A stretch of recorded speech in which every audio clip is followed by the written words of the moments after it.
নমস্কার। একটি উপায় বলছি, ৩টে শনিবার করতে হবে। এটা প্রথমেই জেনে নিন।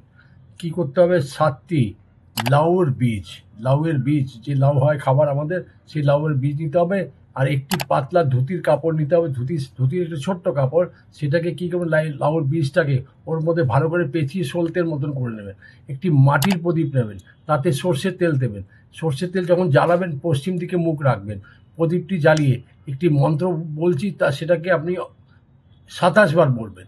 এবার যাকেই আপনি বশে করতে চান, বশীকরণ যার উপরে করতে চান, ভীষণ পাওয়ারফুল এটা মন্ত্র আছে, সেটা করে খুব ভালো ফলাফলও পাবেন।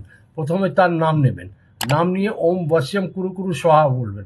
২৭ বার বলবেন। প্রথমেই বললাম, প্রদীপের উপরে একটি পাত্র রেখে, এরমভাবে পাত্র রেখে কি করবেন, তার কালিটা যখন যাবে সেটা কাজল হয়ে যাবে। সেই কাজলটা লাগিয়ে যে পুরুষ হোক বা নারী হোক, আপনি যার সামনেই যাবেন সে আপনার প্রতি আকর্ষিত হয়ে যাবে।